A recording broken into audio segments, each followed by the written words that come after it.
Welcome back, and thank you for tuning in to HK Cheating Stories. We appreciate each and every one of you joining us.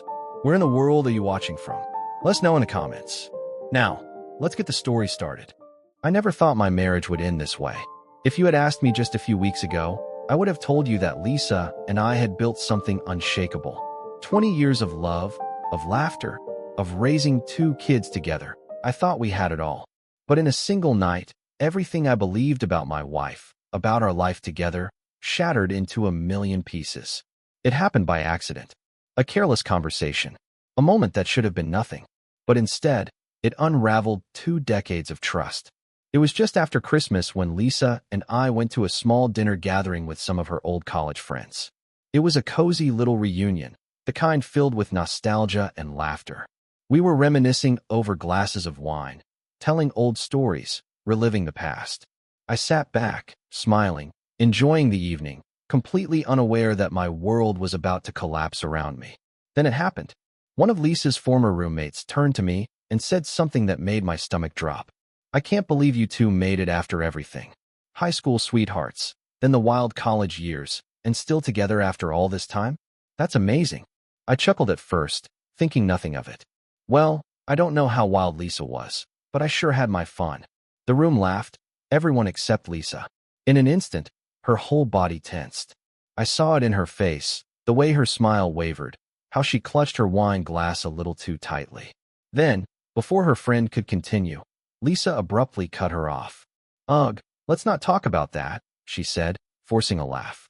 "It's ancient history." Her voice was light, but her reaction was anything but casual. My senses tingled with suspicion. I glanced around the table. The air had shifted. Lisa's roommate, the one who had spoken, suddenly looked uncomfortable. Another friend darted her eyes between us, lips pressed together as if she had just realized she had said too much. Lisa wouldn't look at me. That was the moment I knew. Something was wrong. I felt a slow, creeping cold settle into my chest. This wasn't just a slip of the tongue. This wasn't just an awkward moment. This was something deeper. Something buried. I cleared my throat, trying to shake the uneasy feeling creeping up my spine.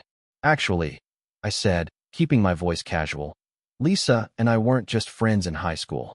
We were already dating when she went off to college." Dead silence. Nobody spoke. Nobody laughed. Lisa's smile tightened, her fingers gripping the stem of her glass like a lifeline. The moment stretched too long. That was when one of Lisa's other friends, a woman I barely knew, reached for my arm as we were leaving later that night. She leaned in, her voice low. "You should ask Lisa about college," she murmured. "Really ask her." My heart pounded in my chest. I turned to her, but she was already walking away, slipping into the night, leaving me with only one thought. What the hell happened in college? The ride home was eerily quiet. Lisa stared out the window, lost in thought. I gripped the wheel, my mind racing. The tension between us was suffocating. I didn't want to ask. I wanted to believe it was nothing. But deep down, I already knew. Still, I gave her a chance. "So," I said, keeping my voice neutral, "what was that all about?" Lisa barely turned her head. "What was what all about?" "Your friends. The way they reacted when I mentioned we were together back then." She let out a sharp laugh, shaking her head. "Oh my God, Jack, you're overthinking. It's been 20 years. Who even remembers that stuff?" "I do," I said, my voice steady. "And so do they. Clearly." Lisa sighed, exasperated. "It's nothing, okay? Just old memories. Not important." But it was important. I could hear it in her voice, the forced nonchalance, the careful choice of words. She was hiding something. I pulled into our driveway, but didn't turn off the car. I looked at her then, really looked at her, and saw the fear in her eyes. "Lisa," I said slowly, "tell me the truth. What happened?" She swallowed hard, her gaze fixed on the dashboard. Then, without another word, she opened the car door and stepped out, slamming it shut behind her. And just like that, I knew. Something had happened. Something big. Something she didn't want me to know. I sat there for a long time, staring at the steering wheel, feeling the weight of 20 years pressing down on me. That night, I made a decision. I wasn't going to let this go.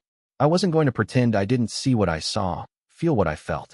Because whatever Lisa had done, whatever she had hidden from me all these years, I was about to find out. Lisa thought I would let it go. She thought I would brush it off, pretend that nothing had happened, that I didn't see the fear in her eyes, the tension in her shoulders, the way she had bolted from the car like a trapped animal escaping its cage. She was wrong. That night, I barely slept. I lay in bed beside her, staring at the ceiling while my mind spun in circles. Every laugh from that dinner, every glance exchanged between her friends, every awkward pause, it all replayed in my head like a broken record. Something happened in college. Something Lisa never told me. And now, I needed to know what it was. The next morning, over coffee, I tried again. "So, Lisa," I said, keeping my tone light, "are you going to tell me what last night was really about?" She barely looked up from her phone. "I already told you. You're overthinking it." I watched her carefully. The way she sipped her coffee a little too quickly. The way she avoided eye contact. "You cut off your friend mid-sentence, Lisa. You didn't even let her finish." Lisa sighed dramatically and set her cup down. Because I knew where she was going, and I didn't want to hear it. It's stupid old college drama. I folded my arms. "Then tell me." She hesitated. Just for a second. But that second was all I needed. "There's nothing to tell," she finally said, standing up and grabbing her keys. "I have errands to run." And just like that, she was gone. I stared after her, my jaw clenched so tight I thought my teeth might crack. She was lying. I wasn't the only one who thought so. That afternoon, I got a text. It was from one of Lisa's college friends, the one who had pulled me aside after the dinner. "Hey, Jack. I wasn't sure if I should say anything, but I think you deserve to know the truth. Can we talk?" My heart pounded as I read the message. My fingers hovered over the keyboard before I finally typed. "Yes. Call me." The phone rang almost instantly. "Jack," she said, her voice quiet. "I don't want to get in the middle of your marriage, but I can't stop thinking about last night.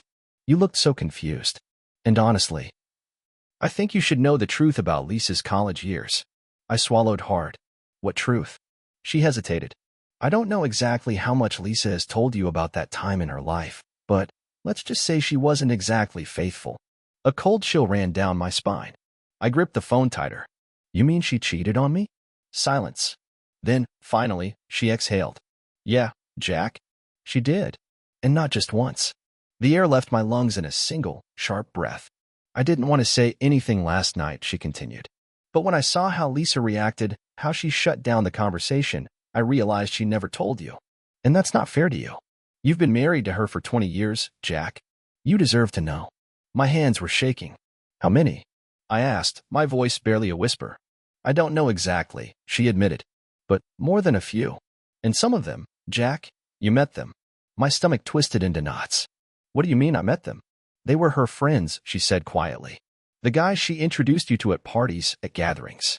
Some of them were more than just friends, Jack. A lot more." I closed my eyes, nausea creeping up my throat. My mind flashed back to those college visits. Lisa had always been so excited for me to meet her new friends. Guys she laughed with, hugged, introduced me to with a bright smile. I had shaken their hands, had drinks with them, trusted them. And all along, they had been sleeping with my girlfriend behind my back. I felt sick. "Jack, I'm sorry," the woman said gently. "I know this is a lot to take in. I thought you should hear it from someone who was there." I nodded, even though she couldn't see me. My throat was dry, my voice barely working. "Thank you for telling me." She sighed. "I really hope Lisa tells you the truth. You deserve that much." Then she hung up. I sat there, the phone still in my hand, my entire body trembling. Lisa had lied to me. For 20 years. When Lisa got home that night, I was waiting for her. She barely made it through the door before I said it. "I know, Lisa." She froze. "Know what?" I stood up, my hands clenched into fists at my sides. "I know what you did in college. I know you cheated on me." Her face drained of color. "Jack, don't lie to me," I snapped. "I talked to your friend. She told me everything. The guys you were with. The ones you introduced me to. How long it went on." Lisa's lips parted, her breath quickening. I can explain." I let out a bitter laugh. "Can you?" "Because I've been sitting here trying to figure out how you could do this to me. To us. And I don't think there's any explanation that could possibly make this okay." Tears welled in her eyes. "Jack, please." "How many?" I demanded. She swallowed hard. "Jack." "How many?" "Lisa." Silence. Then, finally, in a voice so small I almost didn't hear it, she whispered. "At least 10. I took a step back, like she had physically struck me. 10. 10 men.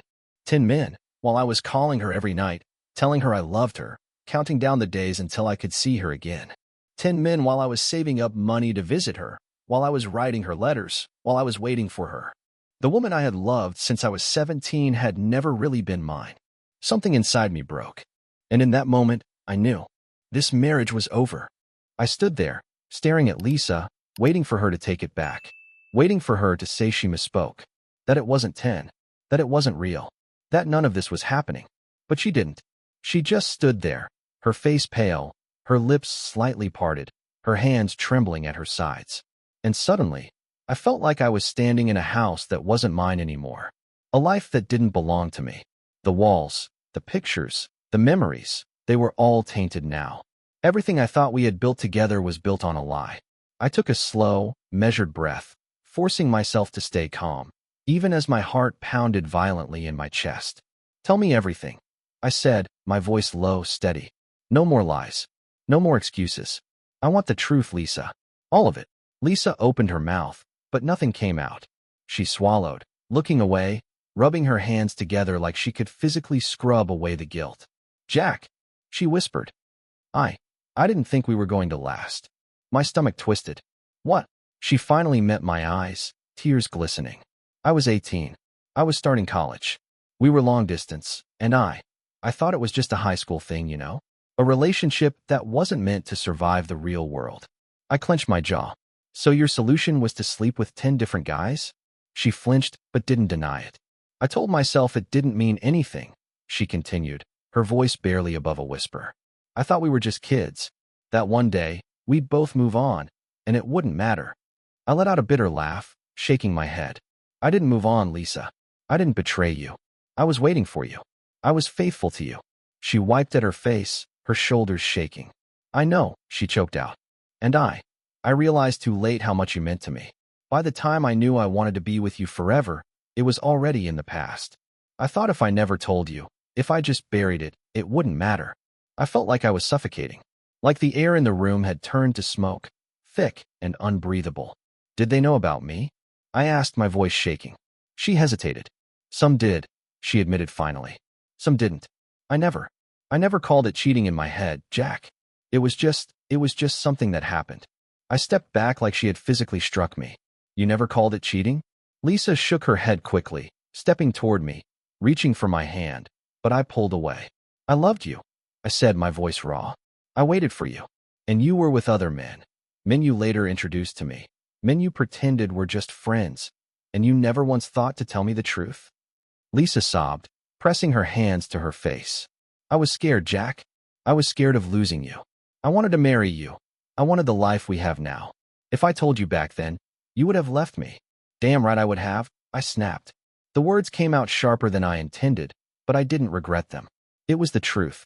If I had known back then, if I had known that while I was driving 3 hours just to spend a weekend with her, she was sleeping with other guys, I never would have stayed. I never would have wasted 20 years on a woman who never truly belonged to me.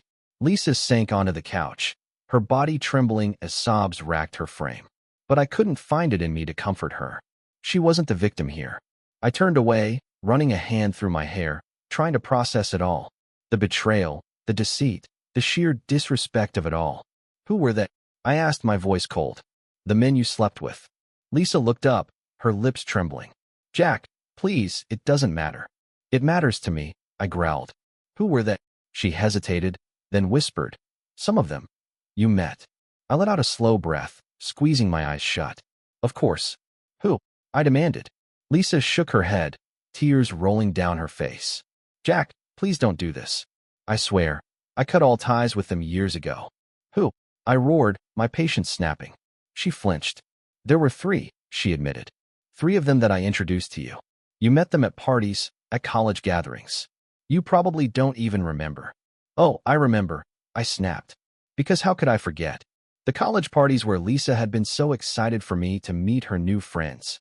The way she had hugged them just a little too tightly. The inside jokes I hadn't been part of. The odd glances they exchanged when they thought I wasn't looking. The whole time, I had been the fool. I turned away, clenching my fists so tightly my nails dug into my palms. "This marriage is over," I said, my voice dead and final. Lisa's breath hitched. Jack, no, please, we have kids. I'll always be their father, I said. But I can't be your husband anymore. Lisa sobbed harder, collapsing onto the couch, but I didn't care. For 20 years, I had been lied to, disrespected.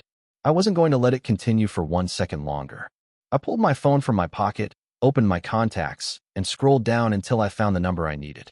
Then, right there, in front of Lisa, I dialed. Hey, I said when my lawyer picked up. I need to start the divorce process. Immediately, Lisa gasped, covering her mouth, her eyes wide with disbelief. But I didn't look at her. I couldn't. Because the woman I thought I loved, the woman I thought I knew, had never been real. And I wasn't going to waste another second pretending she was. The silence in the room was suffocating. Lisa was sobbing on the couch, her body curled inward like she was trying to make herself smaller. But I couldn't bring myself to care. Not anymore. I had spent 20 years believing in a lie. Now, I was done. The phone was still pressed to my ear, my lawyer's voice coming through the speaker. Jack? You there? I cleared my throat, my voice steady despite the storm raging inside me. Yeah, I said. I need to start the divorce process. Immediately. Lisa let out a strangled sob, shaking her head frantically. Jack, please, she cried, stumbling to her feet. Don't do this. Please, just take some time to think.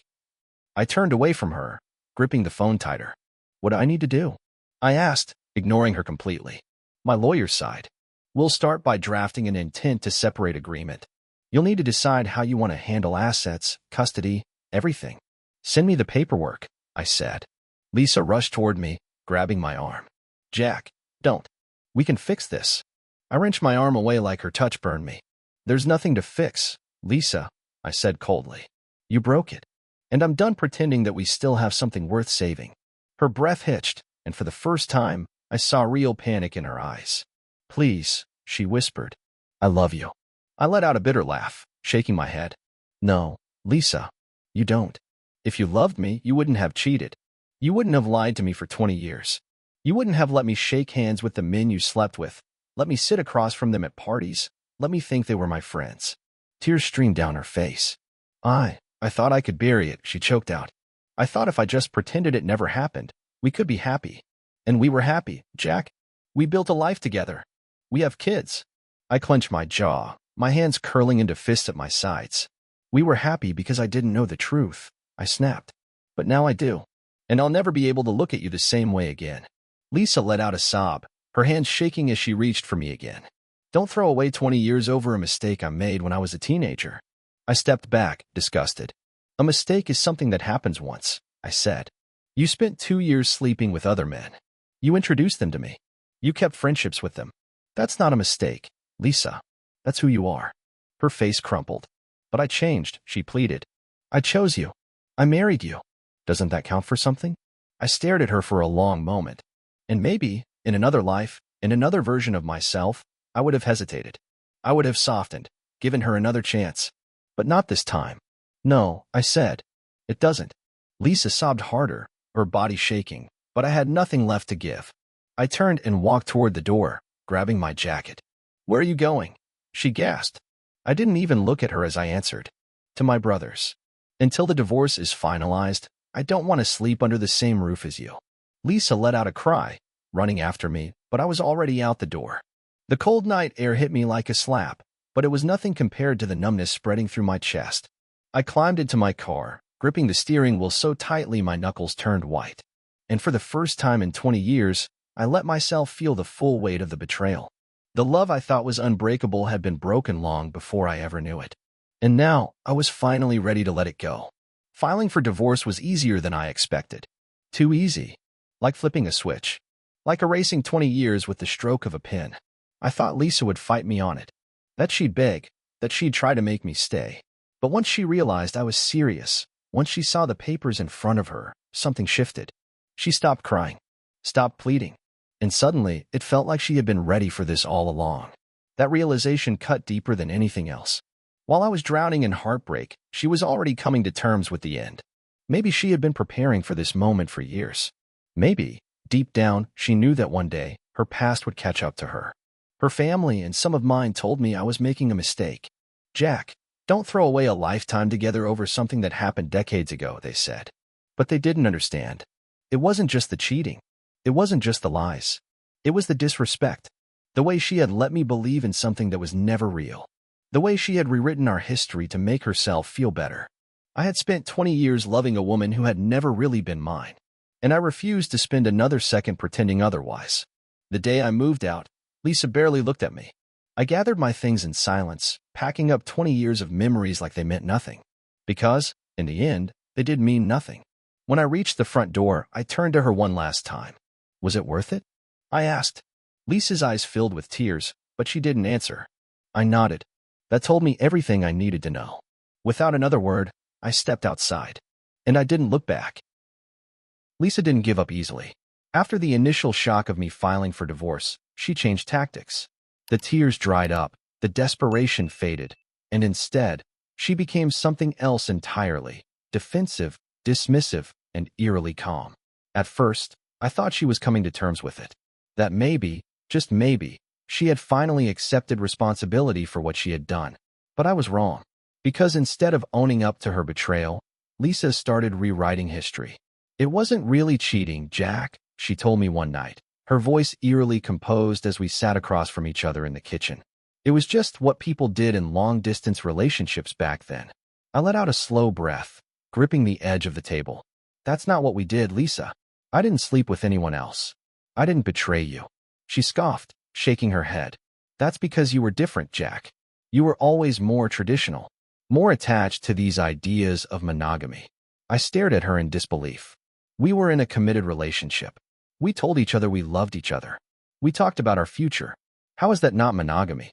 Lisa sighed, rubbing her temples like I was the one being unreasonable.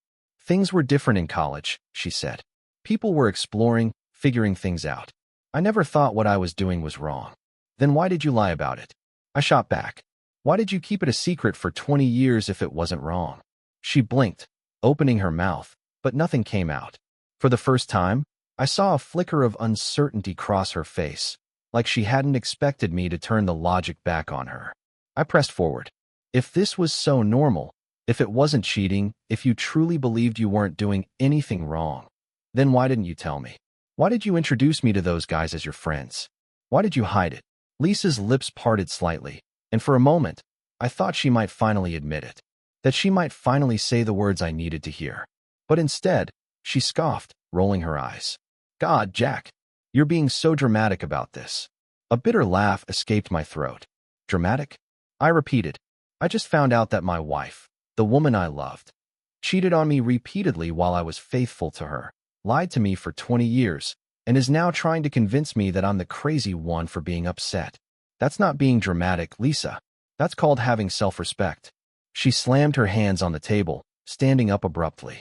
I can't believe you're throwing away our marriage over something that happened before we were even married. I stood up, too, meeting her glare with one of my own. You don't get to decide when the betrayal stops mattering, Lisa. You don't get to rewrite the past just because it's inconvenient for you now. Her eyes flashed with anger, but beneath that, I saw something else. Fear. Because she knew. She knew she was losing me, and she knew there was nothing she could do to stop it. She changed tactics again after that. Instead of arguing, she started making me doubt myself. Jack, seriously, everyone slept around in long-distance relationships back then, she said casually one afternoon, as if she was talking about the weather. You're acting like I did something so out of the ordinary, but I guarantee you, half the people we know did the exact same thing. That doesn't make it right, I said through gritted teeth. She just shrugged. Maybe not, but maybe you're overreacting. Maybe you're blowing this out of proportion. I clenched my fists. You lied to me, Lisa. And you're throwing away our life over something that happened decades ago, she shot back. A knot of frustration tightened in my chest. I had never felt so gaslit in my entire life. Everywhere I turned, Lisa had an excuse. A justification. A reason why I was the problem for not just letting it go. At one point, she even had the audacity to laugh and say, Honestly, Jack, I think this is more about your ego than anything else. That was when I knew there was no saving this. I had held on to a sliver of hope. A ridiculous, naive hope that maybe Lisa would get it.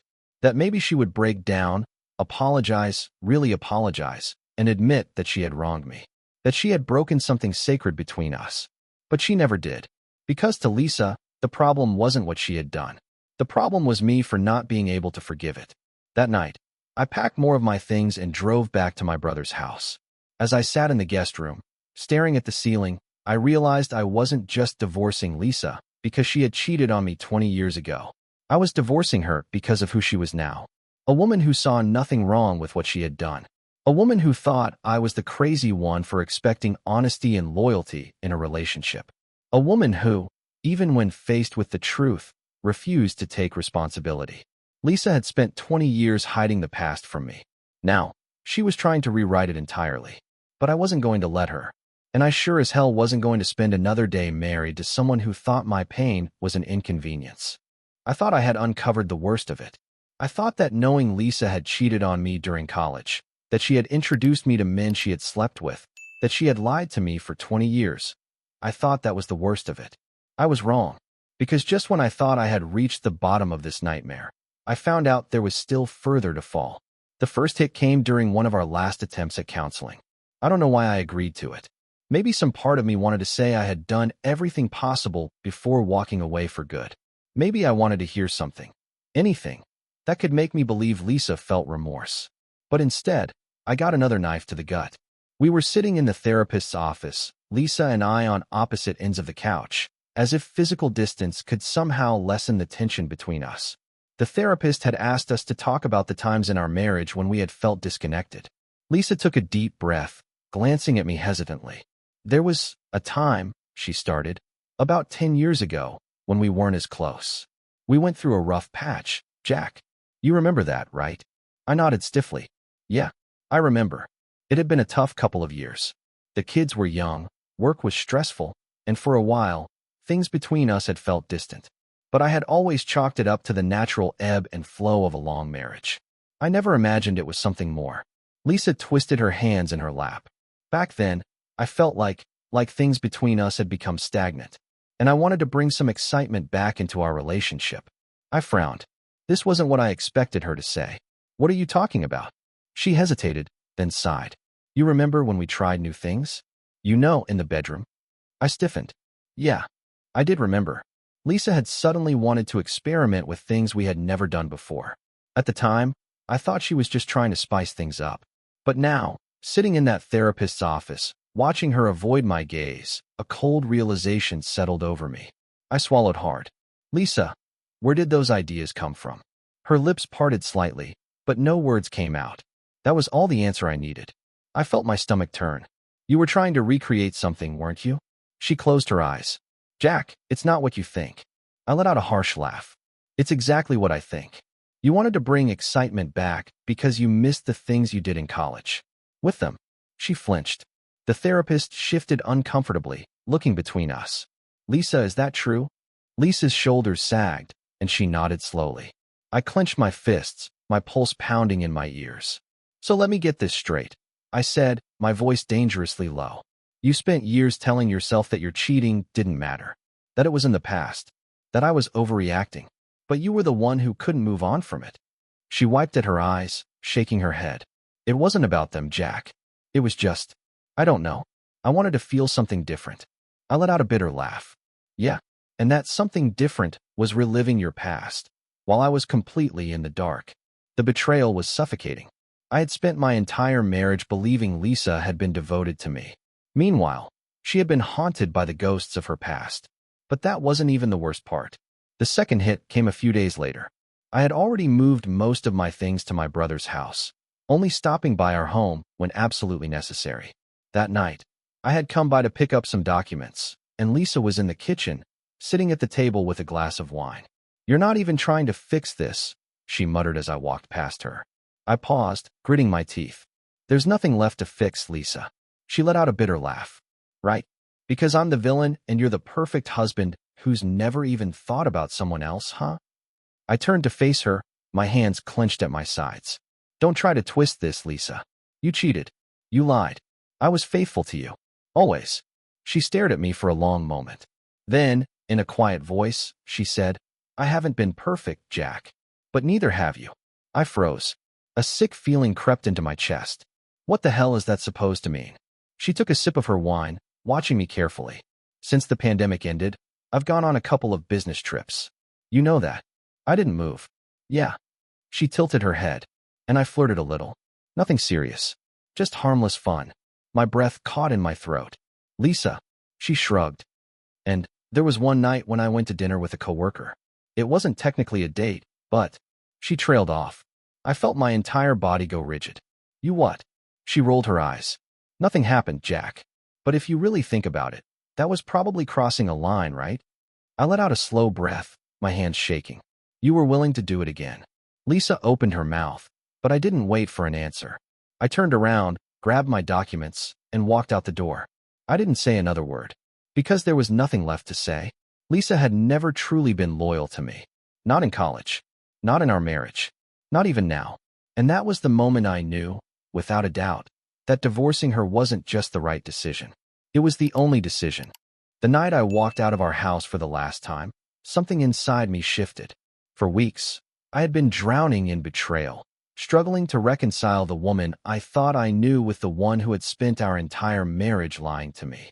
But as I stepped out into the cold night air, gripping the documents I had come to collect, I realized something. I wasn't mourning her anymore.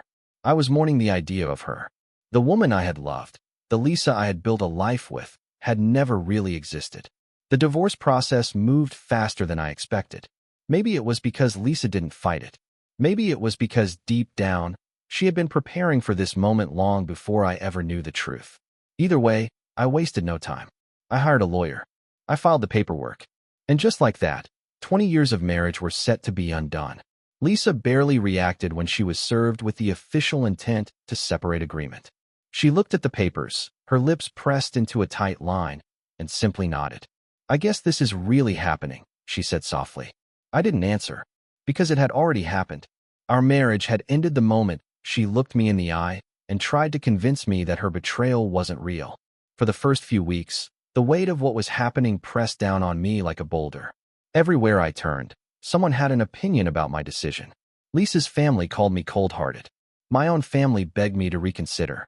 Jack, you're throwing away a lifetime together over something that happened before you were even married, my mother had said. I had clenched my jaw, keeping my voice steady as I replied, No, Mom. I'm ending my marriage because my wife has spent 2 decades lying to me. That's not something I can forgive. Lisa's parents weren't any better. Her mother called me one evening, her voice trembling. Jack, please, think about what you're doing. Lisa loves you. She made mistakes, but haven't we all? I exhaled slowly, gripping the phone. This isn't about mistakes, I said. This is about who she is. And I can't stay married to someone who has never respected me. It didn't matter how many people told me I should forgive her. It didn't matter how much pressure they put on me to save our marriage. I had made up my mind. And for the first time in a long time, I wasn't doubting myself. The hardest part was telling our kids. Our son, at 17, took it harder than I expected. He had always seen Lisa and me as a united front, an unbreakable team. When I sat him down and explained that we were divorcing, his jaw clenched. Did you cheat on Mom? He asked bluntly. The question hit me like a punch to the gut. Before I could answer, Lisa, who was sitting beside me, took a shaky breath. No, she admitted. I was the one who hurt your father. Our son stared at her, his eyes dark with something I couldn't quite place. After a long moment, he pushed back his chair and stood up. I want to stay with Dad, he said. Lisa's face crumpled. Sweetheart, please. I need time, he interrupted, his voice firm. I need to figure out how I feel about this. And just like that, the walls Lisa had so carefully built started to crumble. Our daughter, who was 19 and away at college, took it differently. She was quieter, more cautious in her response. I don't know what to say, she admitted when I told her over the phone. I never thought something like this would happen to you too. I swallowed the lump in my throat. Neither did I. Over the next few months, Lisa and I navigated the legal process with surprising ease. We split our assets without much argument. Lisa wanted the house, so I let her keep it. She refinanced and bought me out of my share. I took my car, my personal savings, and a few things that actually mattered to me. And then, I walked away. At first, it felt surreal. Waking up in my brother's guest room, realizing that I no longer had a wife waiting for me downstairs. That I didn't have to check in with Lisa, didn't have to walk on eggshells, didn't have to pretend that everything was fine. Because for the first time in a long time, I was free. I found a new house, one that was entirely my own. I traded in my old car for something that felt like a fresh start. A sleek Lexus LC 500, something I never would have bought while married. And then, something unexpected happened. A woman at work, a smart, funny coworker from a different department, asked me out for coffee. I hesitated. For so long, I had been trapped in the mindset of a man trying to fix a broken marriage. But now, I wasn't fixing anything. I was moving forward. So, I smiled, thanked her, and told her that I wasn't ready to date just yet. She nodded understandingly. "Whenever you are ready," she said. "I'd love to take that rain check." And for the first time in a long time, I felt something I hadn't felt in years. Hope. I wasn't over what had happened. The betrayal, the lies, the gaslighting. I would carry those scars forever. But they wouldn't define me. Lisa had spent 20 years lying to me. But I had a whole life ahead of me. And this time, I was going to live it on my own terms. The divorce was finalized on a cold, gray morning. There was no dramatic courtroom battle, no drawn-out arguments over assets or custody. Lisa and I had agreed to everything through mediation, signing our names on paper that officially ended 20 years of marriage. Just like that, it was over.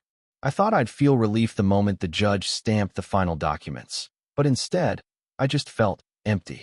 Not because I regretted my decision. Not because I wanted Lisa back. But because this was it. The last chapter of a book I never expected to close. Lisa barely spoke to me after the final hearing. She just stood outside the courthouse, hugging her coat around her like it was the only thing keeping her together. Her eyes met mine briefly, and for the first time in months, I didn't see anger or defiance. I saw regret. "Goodbye, Jack," she murmured. I nodded. "Goodbye, Lisa." And then, I turned and walked away. I didn't look back. For the first time in 2 decades, I was truly on my own.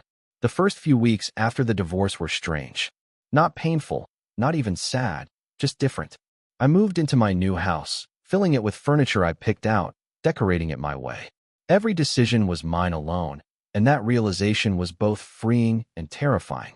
The kids handled the transition in their own ways. My son still lived with me full-time, though I encouraged him to spend time with Lisa. I didn't want my divorce from her to ruin his relationship with his mother. My daughter, away at college, called often. "How are you, Dad?" she'd ask, her voice filled with cautious concern. I always told her I was fine. And for the first time, it wasn't a lie. I had my own space, my own life. And slowly but surely, I was learning how to live it. Then, one day it happened. I was sitting in a coffee shop, answering emails on my laptop, when I heard a familiar voice behind me. "Jack." I turned, and there she was, the coworker who had asked me out for coffee months ago. She smiled, tilting her head. "Is that rain check still on the table?" For a split second, I hesitated. Not because I wasn't interested, but because for the first time in 20 years, I wasn't a husband. I wasn't someone's other half. I was just me, and that was terrifying. But then, I remembered everything I had been through. I remembered the betrayal, the gaslighting, the moment I realized my marriage had never been what I thought it was. I remembered standing in that courthouse, looking Lisa in the eye, and finally letting go. And I realized I was ready. I smiled. "Yeah," I said. "I think it is." She grinned, pulling out the chair across from me. "Well then, let's start with coffee. The past will always be a part of me. Lisa's betrayal changed me. The lies, the deceit, the years I spent loving someone who wasn't who I thought she was. That kind of thing leaves a scar. But scars don't mean you're broken. They mean you survived. And for the first time in a long time, I wasn't just surviving. I was living, on my own terms. Looking back, I realized this wasn't just a story about betrayal. It was a story about truth, about self-respect, about knowing when to walk away. For years, I believed in the strength of my marriage. I believed that time, love, and history were enough to hold everything together. But love without honesty is just an illusion. And history? It means nothing if it's built on lies. The biggest lesson I've learned is this: never ignore your instincts. If something feels off, it probably is. I spent years trusting blindly, thinking that because Lisa and I had built a life together, she would never betray me. But trust is earned, not assumed. I've also learned that forgiveness is not the same as forgetting. I could have stayed. I could have buried my pain, Convinced myself to move past it for the sake of our history. But what kind of life would that be? A life where I swallowed my dignity just to keep the peace? That's not love, that's self-sacrifice.